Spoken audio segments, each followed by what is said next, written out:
morning. Good morning. I'd like to thank you very much, the board of the Slate Valley Museum, Sarah, Wendy, for inviting me here today.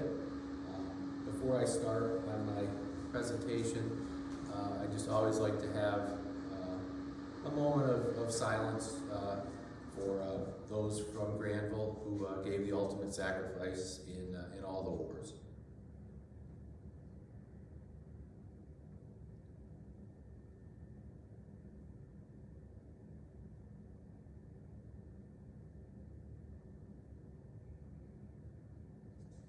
Thank you. I'm going to be wearing glasses for one of the first time, so I apologize, I'm not quite used to it. But I want to also thank when I drove into town and I saw all the banners that were along the road, along the park, etc. I think it's a wonderful tribute to not only those veterans who gave their lives, but those who served in all the various armed forces from Granville. Great, very, to never forget them. So it's a very, very good answer to many of the families who have continued to, go through a lot with loved ones who've been in the various services. So who's Kevin Wilson? I'll first tell a little bit about myself. If you take a left out of the Slate Valley Museum and you go to Rathman Avenue, as we used to call the alley, you would see, and you take that alleyway all the way up to what's called Factory Street. There's a house right straight ahead. That's where Sullivan lived, my grandmother lived, and where I lived with my parents till I was a sophomore in high school. And then we moved on to Saratoga, where I live, where I eventually graduated from Siena College. Moved around the state of New York, but I'm currently in the Albany area, married with 3 adult kids, and I have a CPA background, strictly all numbers, operations, nothing to do with writing, which is a great story in and of itself, and I'll get to that in a little bit. But who is Salvatore Sullivan Fringy, and how does this tie to the Slate Valley Museum? Salvatore was born in 1918. He was the oldest of to be 5 children of John and Eleonora Fringi. They were Italian immigrants who came separately to Granville. They didn't know each other previously. John served in World War I, and upon his return, Sullivan was born, and they lived down on Factory Street. John was foreman in charge of the pit operations in one of the quarries, and Eleanor was a homemaker trying to raise the family. Sullivan, he would help his dad on weekends. They would go and take scrap slate, and his father would come home and make it into saleable squares that would be, again, additional money, for the family, because again, this was during the Depression time. I've referenced Salvatore and I've referenced Sullivan. What does that mean? Italians at the time tried to Americanize the name. So Salvatore Fringy was Sullivan Fringy, and he also called himself Sully. That's where you get Sullys Squad.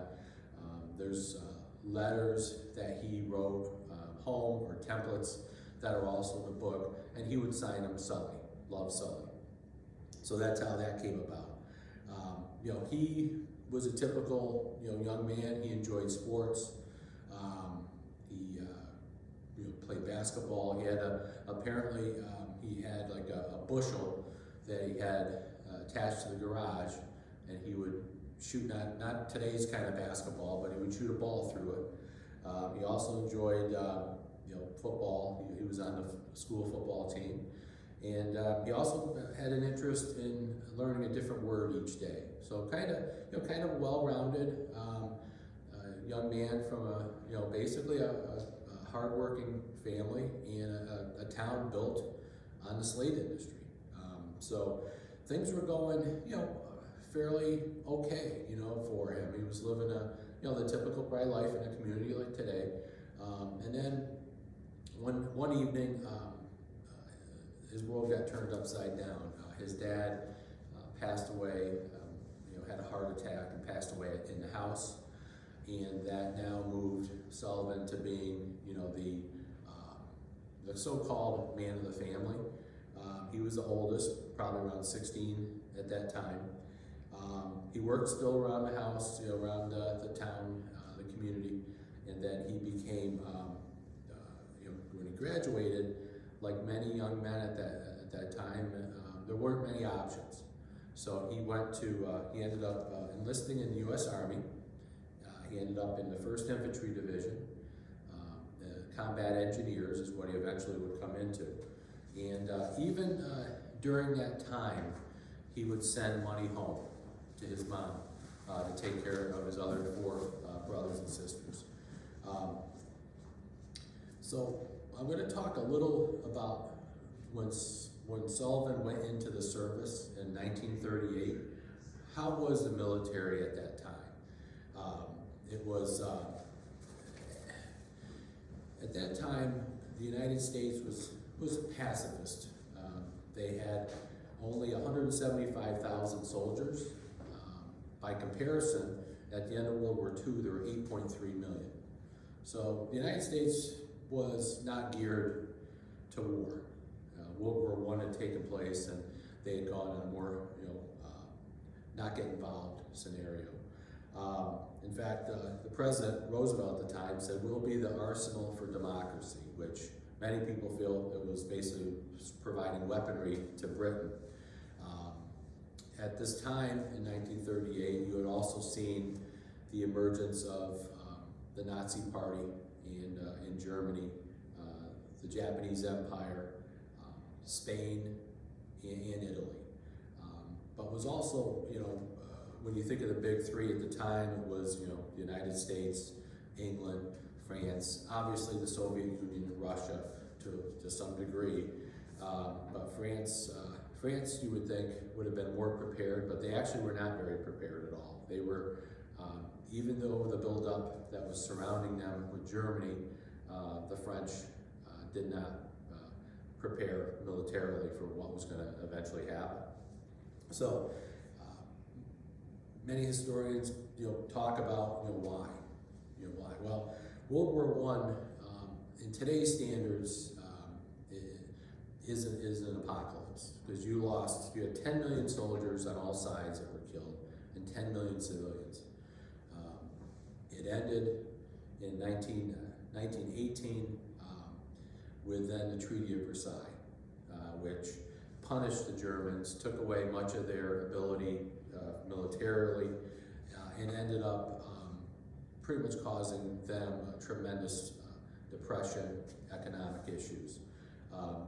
Also at the same time, the world was going through their own economic issues, their own depression. So it was, you kind of had to worry about yourself, take care of your own situation.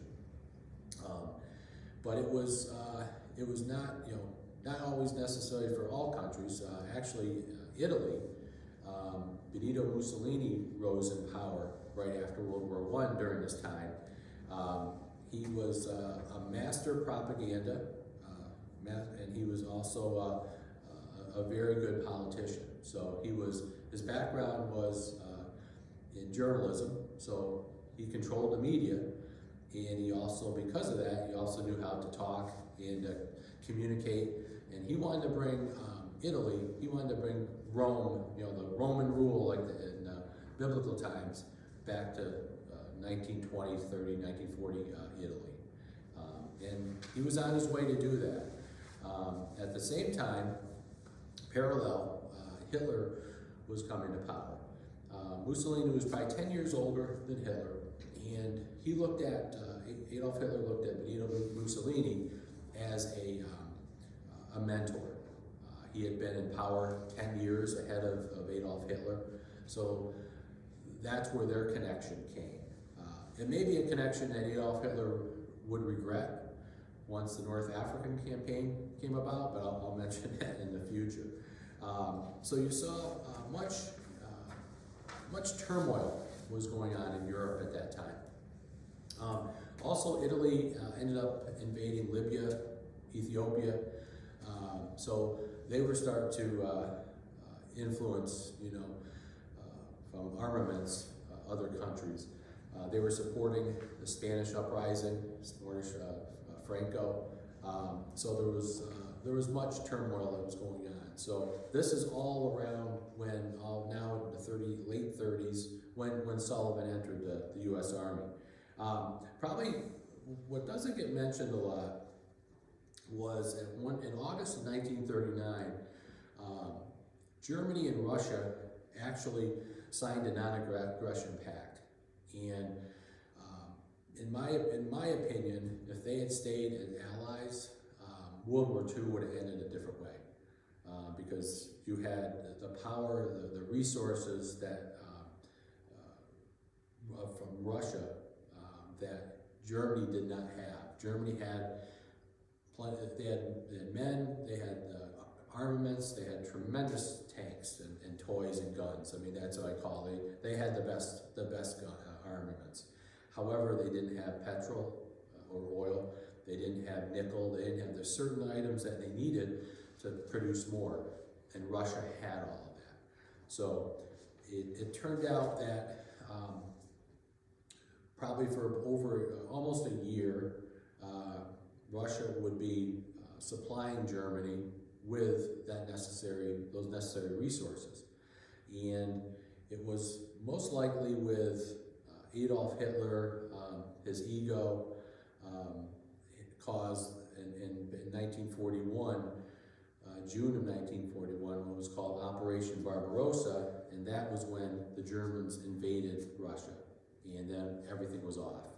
And from that time frame, the Germans then were fighting on what was called the Eastern Front, which when you watch any of the shows, around World War II, there's soldiers that did not want to fight on the Eastern Front, because Russia, much like today, 0-degree weather outside, is not a great place to be in the wintertime. Probably starting late fall.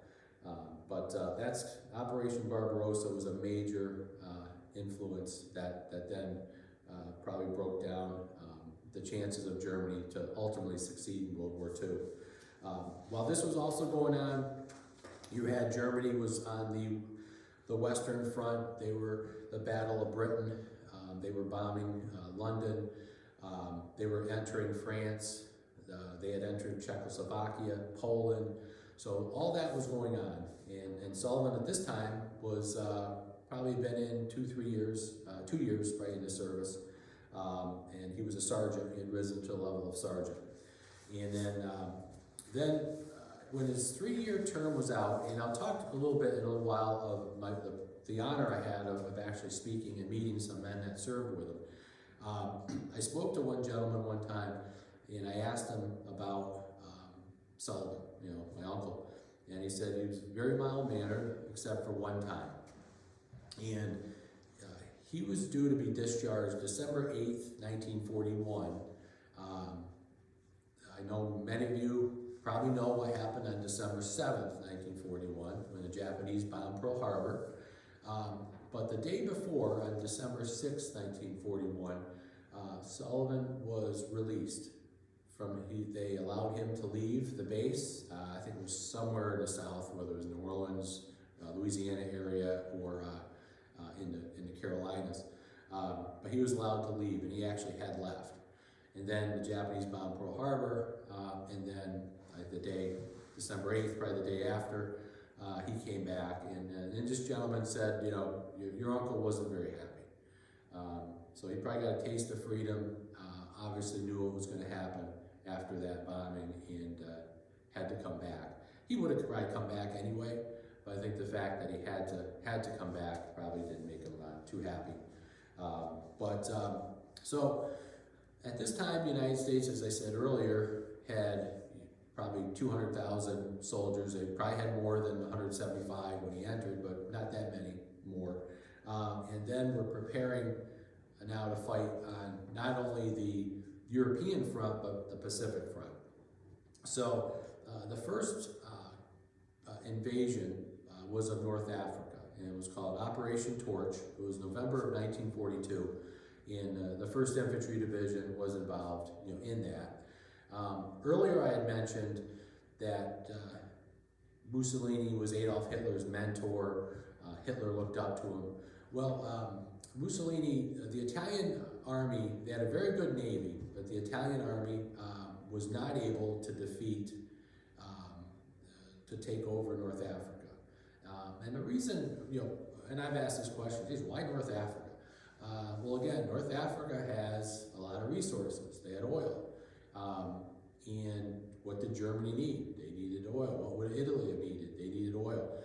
And you also had canalways, or waterways that allowed goods to pass to mainland Europe. So it was really a strategic area. Well, when the British were fighting the Italians, they were winning. So the Germans came in, and now Hitler was on another front. Because remember, he's in Europe. He's in Russia. He's also in Europe, in France, Belgium, Czechoslovakia, Poland. And now he's got to go further south into North Africa. So Germany's a good-sized country, but his soldiers were very stretched. And that's important for later on in World War II. So November 1942 arrived, and the Americans landed in North Africa. The 1st Infantry Division, combat engineers, which Sullivan was in, were landed in, and I talked to one gentleman who, again, as I said earlier, had served with my uncle, and he said, as engineers in the desert, there's no trees, there's nothing. And he said we were often, having to remove booby traps and mines and things of that nature with little cover. Sherman tanks possibly could cover us, but we had nowhere to hide. And also the weather conditions, the blowing of dust and things of that nature, of sand, etc. So it was not a good scenario for any of the troops. But what ended up happening in Operation Torch was the Americans were green. They came in, probably cocky, probably thinking they could take over, but they were fighting against battle-hardened German soldiers. Many of those soldiers have been fighting since 1939. So you're going on 3 years that they've been fighting, where the Americans were very new. And the peak of that came at what was called Kasserine Pass. There was a mountain range, and there was a passageway through the mountain range. And the American Army was basically handed a tough defeat. So they came back, they lost a lot of Sherman tanks were no comparison to the German panzers. The soldiers were very green. It was a difficult time. The leadership wasn't strong. And at this point, now you have the emergence of General George Patton, who ends up leading the 1st Infantry Division, and basically was called the 3rd Army, which it's all, they're included in that. So he kind of changed the framework, and also by losing like they did, they were baptized by fire, the expression. They basically, they learned their lessons, the Americans learned their lessons, and they were able to eventually rebound and defeat the Germans in early 1943 in North Africa. Which then prepared, with North Africa, now you had a base. And you had planes there, and those planes could then go over and bomb, Europe. And now you also had the waterway, the passageway. So you had the ability to have goods still get to the European mainland. So now it was, where do you go next? And with the liberation of North Africa, the 1st Infantry Division would end up in Sicily, an island off of Italy. And it was called Operation Husky, July 10th of 1943. It was considered at that time the largest amphibious landing. Everybody talks about the invasion of Normandy, or the term D-Day, which D-Day actually is for any day that you have an invasion. In November, there was a D-Day for Operation Torch. In Sicily, for Operation Husky, there was a D-Day. That was July 10th. But the Normandy invasion ended up being the largest amphibious landing. However, prior to that was Operation Husky. And through that, they learned from some mistakes they made in Operation Husky and refined them a year later when they invaded Normandy. Now, Operation Husky, was on July 10th. The soldiers left North Africa and sailed in convoys, towards Sicily. And when it came time, early morning of July 10th, there was a gale storm with 50-mile-an-hour winds. So you're basically landing. These are Army guys. They're not used to the water. So I can only imagine they were probably seasick, feeling horrible, and they had 90-pound packs on them. And probably these guys, on average, were 150, maybe 160 pounds, soaking wet. And then they got to climb into these landing crafts that are now, with 50-mile-an-hour winds, going up and down, up and down.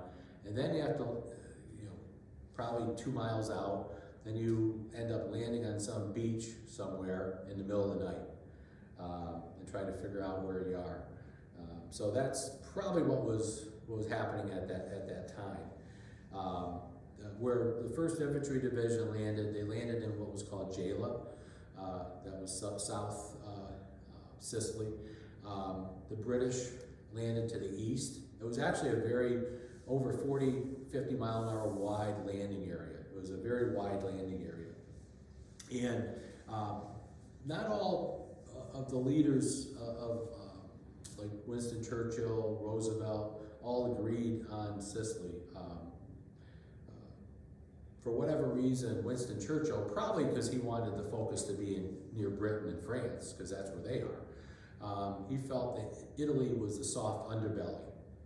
And he was right on many things, but he was definitely wrong on that one. So Sicily, they invade, they come in, and it was, you had General Patton in the American forces, General Montgomery for the British forces. And there was a race to get to Messina. Messina is the top northeast city, and it was the largest port city close to a 20-mile gap before you get to the toe of Italy. So that's where they wanted to be. And the Germans also knew that's where they wanted to be. And the Germans made a decision, realized that that's where they had to be. Because as the fighting was going on, and again, Sicily's it was a desert, it's an island, but you're talking about, July, it was very hot, very tough terrain, plateaus, not the easiest terrain to go by, dirt roads, etc., a lot of bridges. And what was going on at that time, the Germans realized they wanted to get back to the mainland of Italy. So they were strategically retreating while fighting. And they were allowed, and by doing that, they would plant mines, booby traps on bridges, roads, etc., to slow the American and the British forces. But they would retreat.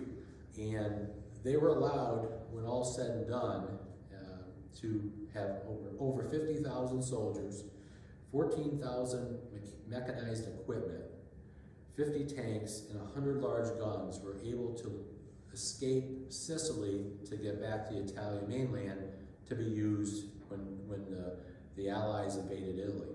So many of you probably have heard of Dunkirk, the movie Dunkirk. It's a French town, and the British were forced by the Germans by around 1940, basically to that port city of Dunkirk, and they were allowed to leave.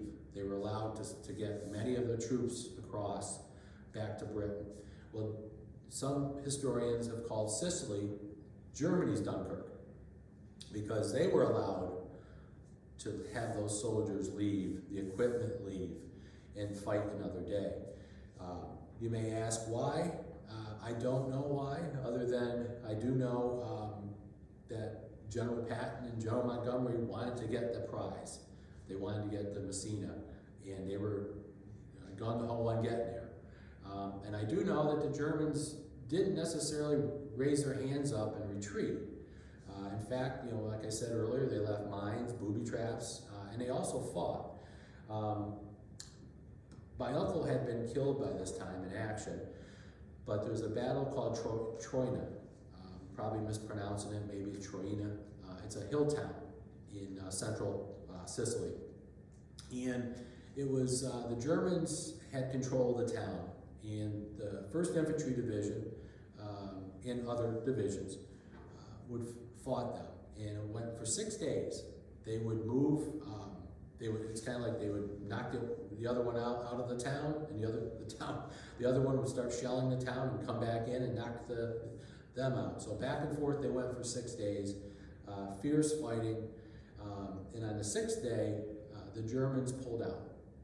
But for 6 days, it allowed the American army to focus on that area, while many other Germans were retreating and heading north through Messina, going back to the mainland of Italy.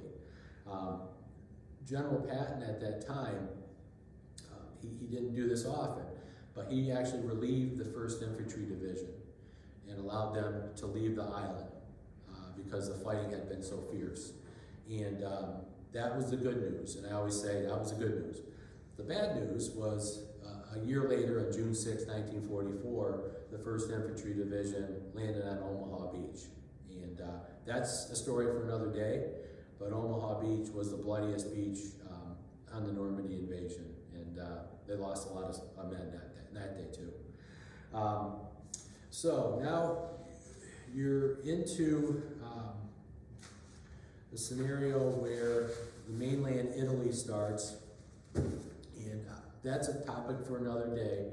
But why I wanted to talk about the early part of World War II is because I think it's important for people to understand history repeats itself. The Great War of World War I, that was a war to end all wars. It wasn't even 20 years later where the Germans invaded Czechoslovakia, Poland. Previous to that, Italy had invaded Ethiopia, Libya. So the Great War didn't end the Great Wars. The Treaty of Versailles actually contributed to World War II. When you basically deprive Germany of their own resources, deprive Germany of taking away land that they had, deprive Germany of maintaining and building their own armed forces. It was only a matter of time. When you do that to people, someone's going to rise and they're going to combat it, and that's what Hitler did. Right or wrong, he was doing. What he did for the German people, of bringing the economy back and things like that, were probably a positive. But the rest of it was not. How he handled what he did to people, and you'll see some of that in Sullys Squad, based on some of the squad members. I wanted to get some of those points across of how it was to grow up in Germany at that time, and especially be of Jewish descent. I said earlier, CPA background, financial, where did I get to writing a book? My grandmother, when I was very young, we lived, like I said earlier, with my grandmother, not too far from here. And I used to see pictures of this man, on the wall. One of them is in front of me right now. And I remember asking, like, who is he? And my grandmother would say, "That was your uncle," and she would say he was a saint, which even to this day I remember it, because I know I'm not a saint. And now to be like, that was your uncle, and oh, by the way, you resemble your uncle, and that's planted a seed, in my mind, and I guess I didn't realize that seed was there until a lot of years later. But when people, and I'm gonna walk over a minute, but again, this picture right here, my uncle's probably 20, 21 years old. This picture here is my high school picture. Now, I've been told there's resemblance, even though you probably can't see it now, because I'm far older than 20 years old right now. But my grandmother saw it when I was probably 6 or 7 years old, because she passed away when I was 8. And that was, I mean, and you know, my grandmother, and in the book, you'll see some pictures, a picture of her and my uncle. And she, you know, was a very special woman, and she would, in fact, she would write, she wrote a letter to the War Department saying, you know, tell my son to write home more. And so my uncle got this, he basically wrote her a letter saying, Mom, I'm kind of busy right now, you know, and please don't write the War Department again. But that's she was a tough lady, and that toughness turned out to be something she needed, because on July 21st, 1943, a Western Union telegram came into Granville, and basically there was no car that pulled up. There was no, you know, priest or representative of the U.S. Army that came out. It was a Western Union telegram into Granville, and a lady knew my aunt, one of my, again, one of Sullivan's younger sisters, and called her and said, I think you need to come here. And so it was within the family is how my grandmother found out, you know, he had been killed.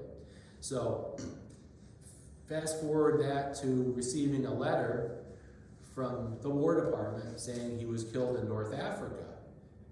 Now created, you know, more hope for my grandmother, which later was confirmed, because she's like, he survived North Africa, so they're wrong. He must still be alive. And unfortunately, it turned out that it was a clerical error, and he had been killed in Sicily. So the seed is planted in the 60s. 1998, with the Salvatore Fringy, VFW, there's a reunion. That's his 55th anniversary of his death. More water gets poured on me at that point, you know, in that seed. The internet comes around, and around 2000, out for a jog, and I come home, type in his name, and all of a sudden these websites appear. And I respond to a website, and a gentleman calls me, and I'm in a supermarket parking lot talking to him on my BlackBerry phone, and he says, I think I know your father, his father knew my uncle. Long story short, they did. They were sergeants at the same time in the 1st Infantry Division. They entered in 1938 and fought in the war. And he started to connect me with people. Also at that same time, I ended up learning that there was a gentleman who everybody in the family knew was with him when he died, but no one ever said anything to me. And I ended up reaching out to his son, and long story short, met him.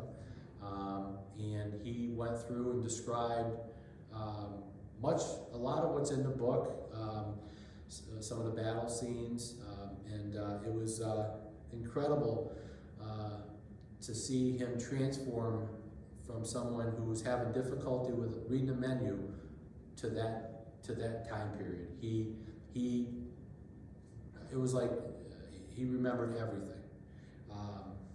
So it was also very humbling to realize this, because you know, again, one of the reasons I did this was obviously to honor my late uncle and my family, because my family went through a lot.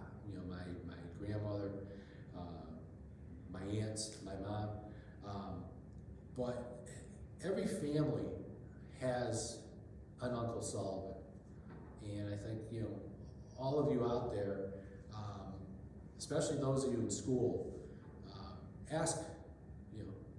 Don't be afraid to ask. It may not be World War II anymore. That was my era. But I definitely would be willing to say many of you have relatives, it could be even your parents, or it could be brothers, sisters, that are serving currently, or were in Afghanistan, or Iraq, Vietnam, and possibly even still Korea. And if you're lucky enough, you may even have a great grandfather who's still from World War II. But ask the questions, ask them, because that's how you learn. When I grew up, people didn't want to talk about it. I think people are much more open to talk about now. And there could be another one of you watching this that's going to be an author and write stories about your family too, and at a much younger age than when I started. So let me first let me along that same line. This will be my last probably part of war and discussion, but I thought it was very important. One gentleman who I talked to over the phone, I never met him in person, but he said he was a lieutenant. He was a higher rank than my uncle, and he had a hard time. It was almost like he was apologetic that my uncle was killed, and I found his tone like he was apologizing, and even after all these years, he had nothing to apologize for. But what he told me was, I just want to let you know, the battery that killed your uncle, we neutralized that battery. So I said, thank you, and because I didn't know what else to say. So basically, what that means in the non-war jargon was those that killed my uncle were then killed. So who won in that game? I'm not pro-war, I'm not anti-war. Sometimes you have to stand and fight. But who won? In that example, who won? I don't think anybody did. He's alive, but it still bothered him that he had to say that to me. So, so from the family standpoint, my mom wasn't the most quiet person in the world. She had a lot of opinions. And so I remember I told her, and the phone was silent, which is not typical conversation with my mother, my late mother. And she just said nothing. I go, all right, okay, thanks. I mean, there really was nothing else to say. And I think that one situation just really just says how, what is war? Who really wins when all's said and done? So fast forward to U.S. Air flight at the time, I think it was U.S. Air, in 2016, and I'm sitting next to this lady. She's got a bunch of newspaper clippings. Long story short, she's an author. And she says, everybody's got a story, what's yours? So I kind of was saying, well, I said something about I looked like, my uncle, and he was in World War II. I've always liked World War II, and you should write about it. And I'm like, okay, I'm not a writer. For those of you old enough to remember the Waltons, I'm not John Boy Walton. In fact, as I said earlier, I was numbers and sports and that kind of thing, but not keeping a journal or writing anything. So I started writing my first draft, and it took me probably 30, 60 days, and I was pretty proud of myself. And then, so I ended up, an editor is recommended, who's a published author, She went to Columbia University and for English. I didn't. So when all's said and done, I get the draft back. I don't even know if I got it back. She says you have to rewrite it, and I didn't understand what that meant, but I do now, and I did that. I rewrote it several times, probably 4 or 5 times, and finally she found something in it that clicked, because she asked me a key question, and this is for any of you that want to write. What are you trying to say? What are you trying to write? What are you trying to get out? What's the point of your book? Which it seems like it's such a simple question. It's not, because your mind is full of, like, you're in the trees. Your mind is full of, at least mine was. So when I said what I wanted, she goes, have you ever thought about young adult? That's the genre that I think you're trying to reach. And I hadn't, but I had read it. I would read Mike Lupica or certain books that are young adult, because they're fast paced, they're moving, they're not trying to drill facts down your head. So she goes, that's what you need. That sounds like that's the direction you need to go. So I did. And I will tell you, it was challenging, but when I was able to actually have the book published, something to be proud of. And I am working on a second one. I'm also working on another project called Making of a Saint, which is similar in like Sullys Squad, a young adult, and you're basically telling the story through that individual. And that's kind of what with Sullys Squad, I would get from the editor, show me, don't tell me. And what that means is he walked down the street. Okay, that's telling you. The show me is, yeah, he's walking down the street, but what's there? What's the street made of? What's the weather conditions? Are there trees? Are there cars? And describe it. Just all the senses, describe it. So he walked down the street turns into a paragraph. And you as the reader can feel like you're there. And that is what I think the hardest part, at least for me, to do at that time. But I think now, when I see comments from people, is the most rewarding. When I hear people say, I felt like I was attached to his hip. I felt like I was there. And that was what I was trying to do with Sullys Squad. Because as young adults, 8th, 9th, even adults, they want something that has action. They want something fast-paced. And I think for the most part, it's a war book, so that's where it takes place. But it's a story about a boy growing up. And, for those of you who haven't heard about it, haven't read about it, it's a 15-year-old boy named Arty, who is from upstate New York, Saratoga, New York, and he enlists without his parents' permission in the Army. He lies about his age, and a lot of teenagers did that in World War II. By a lot, I don't have a number, but a good number of them did. Because you start to hear those stories, obviously later, so it's not uncommon. A lot of them probably tried, and their parents vetoed it. But in this case, it's the fictional part, so I said, okay, let's just have it happen. And Arty ends up being in the squad of my late uncle, and they land on Sicily and to fight through the campaign. It's kind of his becoming more mature, his seeing how it is to lead people in battle, and how it is to see the impact, the death. And one thing I probably took more time in the book than probably happened in real life, was that. When a squad member was lost, I wanted to show the impact. That person had dreams, that person, wanted a wife and kids, wanted a family, and now it's taken away. And the one thing I do remember with my uncle from talking to the men is they would bury you in a shallow grave.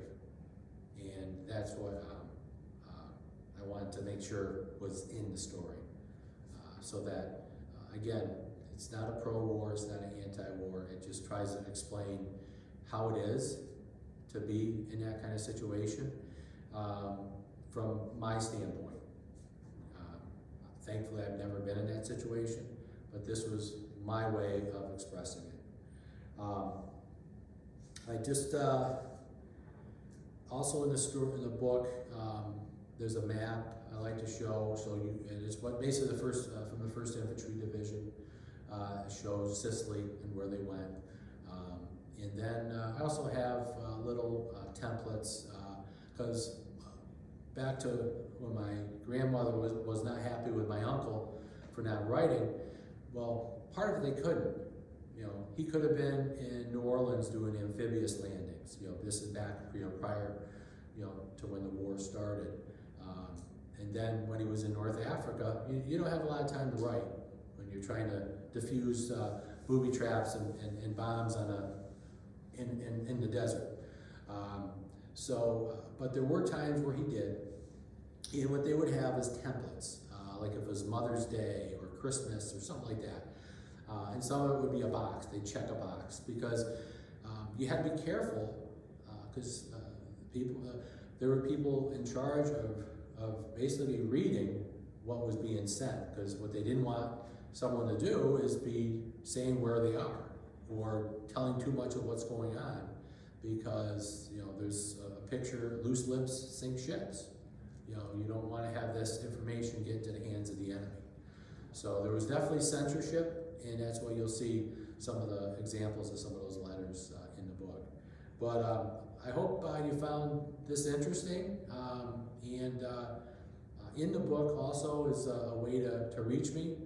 But obviously you can contact the folks here at the Slate Valley Museum, and you'll know where to contact me. I do speak to organizations, schools. So again, thank you so much for your time, and enjoy.